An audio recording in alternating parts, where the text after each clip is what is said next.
Merci. La parole est à monsieur Bernard Perrut. Monsieur le Premier ministre, tout début d'année est propice au bilan et au projet. Un triste bilan pour le gouvernement dans beaucoup de domaines. Et les Français s'interrogent sur vos priorités à l'heure où le chômage n'a jamais été aussi important.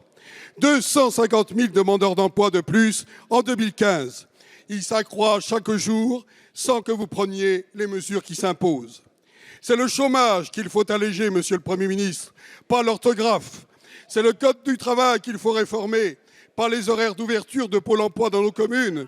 C'est l'apprentissage que vous avez massacré et qu'il faut soutenir, pas les seuls contrats aidés qui ne conduisent pas à une formation et à un vrai emploi.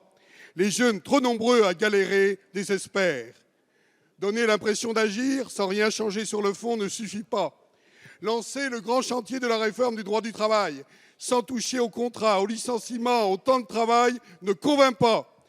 Pourquoi ne pas réformer comme l'ont fait nos partenaires européens qui réussissent et faire confiance aux chefs d'entreprise, artisans, commerçants qui veulent moins de charges et de normes, plus de souplesse pour plus d'activités et plus de commandes. L'emploi, mes chers collègues, ne se décrète pas. En affirmant vouloir former 500 000 personnes sans qu'il y ait 500 000 emplois, vous trompez les Français, monsieur le Premier ministre. En renvoyant vos grands chantiers de réforme, vous sapez la confiance, car il y a pour vous urgence, toujours urgence à agir plus tard. Pour la baisse de charges pérennes, comme pour le nouveau Code du travail, ce sera pour 2018. Monsieur le Premier ministre, entendez-vous la désespérance de vos concitoyens? Et qu'allez-vous faire, oui, qu'allez-vous faire pour favoriser la croissance et soutenir l'économie? Telle est notre demande sur ces bancs et telle est la demande de tous les Français. Merci. La parole est à madame Myriam El Khomri, ministre du Travail, de l'Emploi, de la formation professionnelle et du dialogue social. Merci, Monsieur le Président, Mesdames et Messieurs les députés, Monsieur le député Bernard Perrut. Quand nous annonçons que nous allons réécrire les 125 pages du Code du travail sur le temps de travail, qui est un sujet très concret pour les employeurs et les salariés, vous considérez que c'est une réforme à minima. Quand nous décidons de restructurer les branches professionnelles, 700, on en parle depuis 30 ans, et qu'on passe à 200 d'ici 2 ans et à 400 d'ici la fin de l'année, ça ne vous convient pas non plus, et vous ne l'avez pas fait. Quand nous proposons un changement radical d'approche consistant à laisser plus de place à la négociation collective de branches et d'entreprises, vous dites que nous n'allons pas assez loin. Vous voyez bien, monsieur le député, qu'aucun gouvernement n'a proposé une réforme de telle ampleur.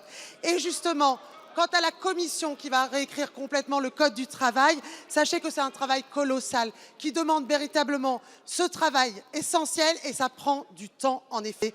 Ça prendra 2 ans. Pourquoi? Parce que c'est bien une réforme qui est importante. Une première étape a été faite avec le rapport Badinter. À partir de là, c'est tout le champ de la négociation que nous développons. Je présenterai mon projet de loi le 9 mars et nous aurons, en Conseil des ministres le 9 mars, et nous aurons l'occasion d'échanger ici. Par ailleurs, vous parlez de l'apprentissage.